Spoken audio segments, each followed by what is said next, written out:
खोटी एफ.आय.आर. दाखल करण्याचं प्रमाण सध्या खूप वाढलेलं आहे. तुमच्या विरुद्ध सुद्धा पोलीस स्टेशनला खोटी एफ.आय.आर. दाखल केली जाऊ शकते. त्यामुळे तुम्हाला कायद्याची माहिती असणे अत्यंत आवश्यक आहे. कारण तुम्ही जर चुकीचं पाऊल उचललं तर तुम्हाला सुद्धा जेलामध्ये जावे लागू शकते.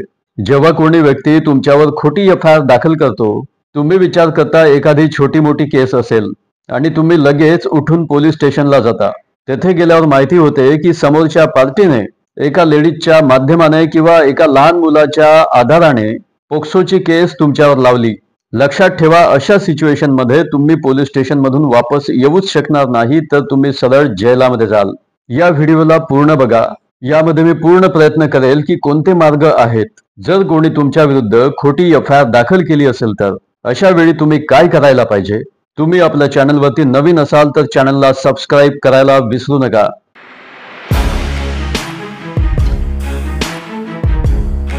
नमस्कार, मी advocate Rakesh Sontakke, justice for all मध्ये तुम्हा सर्वांचं स्वागत आहे.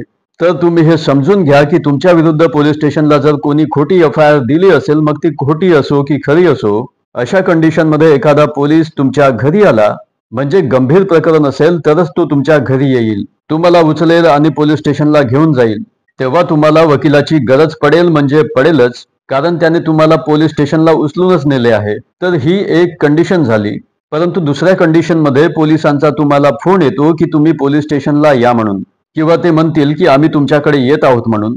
तेव्हा अशा सिच्युएशन मध्ये तुम्ही त्यांना सांगू शकता की सर, मी स्वतःच पोलीस स्टेशनला येत आहे.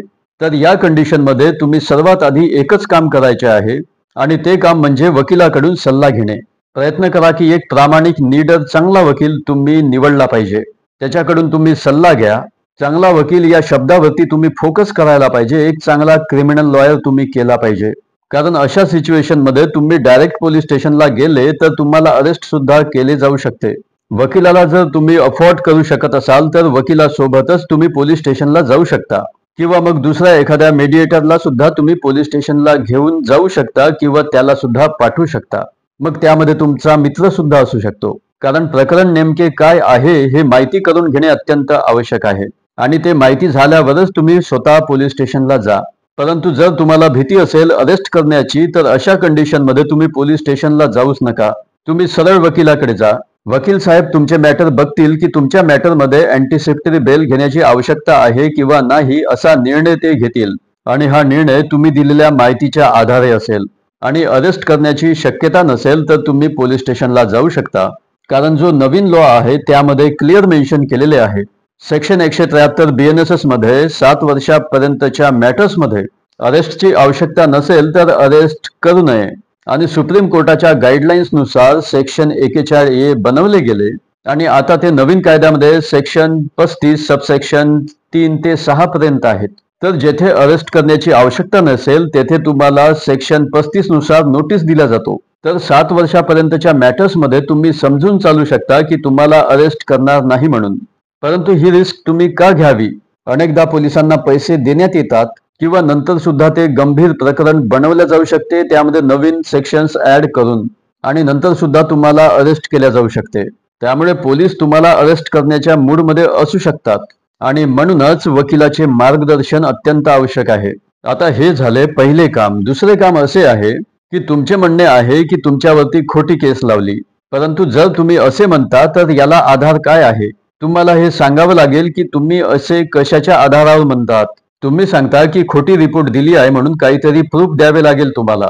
तर जे प्रूफ आहे ते जर तुम्ही देत असाल की ज्यामुळे तुमच्यावर लावलेली केस ही खोटी केस आहे, आणि त्या प्रूफवरून जर हे स्पष्ट होत असेल की हो, तुम्ही जे बोलत आहात ते खरे बोलत आहात, आणि ज्याने तुमच्या विरुद्ध रिपोर्ट दिलेली आहे ती खोटी रिपोर्ट दिलेली आहे, तो खोटे बोलत आहे, म्हणजे त्यामध्ये त्याने म्हटले असेल की ती घटना 3 तारखेची आहे, आणि त्या 3 तारखेला तुम्ही त्या जिल्ह्यामध्येच नव्हते, तुम्ही दुसरीकडे होते, लग्नाला गेले असाल, कोण्या नातेवाईकांकडे गेले असाल, कोण्या कामानिमित्त बाहेर गावी गेले असाल, आणि याचे प्रूफ तुमच्याकडे असेल की तुम्ही त्यावेळी त्या दिवशी दुसरीकडे होते, दुसऱ्या जिल्ह्याच्या ठिकाणी होते, ते प्रूफ तुम्ही वकिलाच्या साहाय्याने पोलिसांकडे देऊ शकता. म्हणजे त्यावरून हे सिद्ध होईल की पुढचा व्यक्ती, समोरची पार्टी तुमच्या विरुद्ध जे खोटी तक्रार दिलेली आहे ते खोटे सांगत आहेत, खोटी रिपोर्ट त्यांनी तुमच्या विरुद्ध दिलेली आहे, हे सिद्ध होईल. आणि तुम्ही जर हे सिद्ध करून दिले वकिलासमोर, तर आता पोलीसच पुढच्या पार्टीवरती कारवाई करतील. तर तुमच्याकडे असे काही प्रूफ आहे का की ज्यावरती विश्वास केला जाऊ शकतो?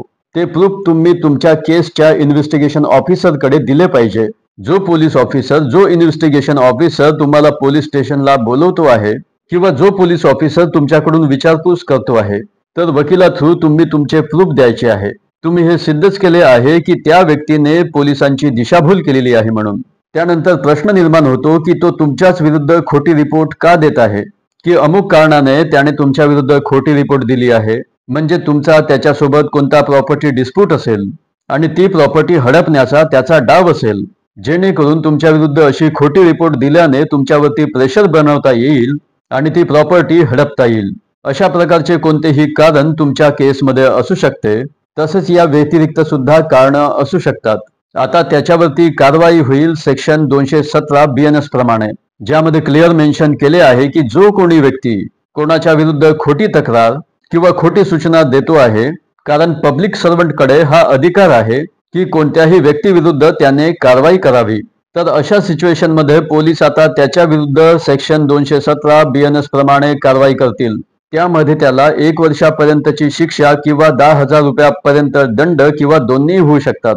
याशिवाय 248 BNS प्रमाणे सुद्धा त्याच्यावरती कारवाई होऊ शकते, ज्यामध्ये त्याला 5 वर्षापर्यंतची शिक्षा किंवा 2 लाख रुपयापर्यंतचा दंड किंवा दोन्ही होऊ शकतात. परंतु जो तुमच्या विरुद्ध खोटी रिपोर्ट देतो आहे, खोटी तक्रार दिलेली आहे, दाखल केलेली आहे आणि त्या रिपोर्टमध्ये जे आरोप आहेत त्यामध्ये तुम्हाला 10 वर्षापर्यंतची शिक्षा होऊ शकेल किंवा 10 वर्षापेक्षा जास्त म्हणजे आजीवन कारावास सुद्धा होऊ शकेल किंवा मृत्यूदंड सुद्धा होऊ शकला असता.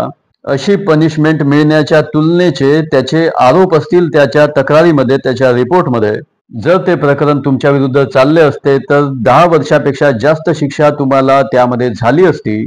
परंतु जेव्हा तुमच्या विरुद्ध दिलेली तक्रार ही खोटी रिपोर्ट आहे व तुम्ही पोलिसांना त्या संबंधी सॅटिस्फाईड केले असेल, तर अशा सिच्युएशन मध्ये त्याच्यावर जे सेक्शन्स लागेल ते आहे सेक्शन 248 BNS प्रमाणे, ज्यामध्ये क्लॉज B आहे आणि या क्लॉज B प्रमाणे त्याला सुद्धा 10 वर्षापर्यंतची पनिशमेंट होऊ शकते आणि ही खूप मोठी गोष्ट आहे. तर तुमच्या विरुद्ध जी खोटी रिपोर्ट दिली आहे तो तुमचा द्वेष करतो, तुमचा मत्सर करतो, त्याची तुमची जुनी दुश्मनी असेल, कोणते भांडण असेल, तरी सुद्धा तुम्हाला त्यामध्ये डाऊट आहे की त्याने दिलेली रिपोर्ट ही खोटी रिपोर्ट आहे. परंतु अशा सिच्युएशन मध्ये तुमच्याकडे कुठलीही प्रूफ नाही की त्याने दिलेली रिपोर्ट ही खोटी रिपोर्ट दिली आहे म्हणून आणि त्यामध्ये तुम्हाला अरेस्ट केल्या जाऊ शकते. तर अशा सिच्युएशन मध्ये सर्वात आधी तुम्ही अँटिसिपेटरी बेल मिळवायची आहे. सेक्शन 482 BNSS प्रमाणे तुम्ही ही अँटिसिपेटरी बेल मिळवणे आवश्यक आहे. तुम्ही ही अँटिसिपेटरी बेल सेशन कोर्टामधून आणि त्यानंतर हायकोर्टामधून सुद्धा मिळवू शकता. याशिवाय तुमच्या विरुद्ध जी खोटी FIR दाखल करण्यात आलेली आहे ती FIR तुम्ही चॅलेंज करू शकता. सेक्शन 528 BNSS प्रमाणे ती FIR तुम्ही क्वॅश करू शकता आणि ती FIR क्वॅश करण्याकरिता तुम्हाला हायकोर्टामध्ये जावे लागेल.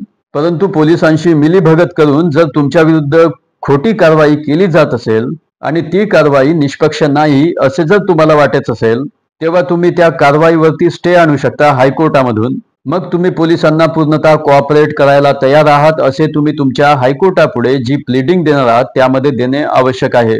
त्याचबरोबर तुम्ही त्या रिपोर्टला खोटी रिपोर्ट का म्हणत आहात त्याचे प्रूफ सुद्धा तुम्ही हायकोर्टापुढे देऊ शकता.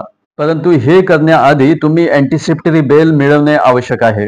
या व्यतिरिक्त सुद्धा तुम्हाला काही विचारायचे असेल तर तुम्ही कॉमेंट बॉक्समध्ये विचारू शकता. तेव्हा जस्टिस फॉर ऑल मध्ये आज इथेच थांबूया. Thank you so much. Take care of yourself.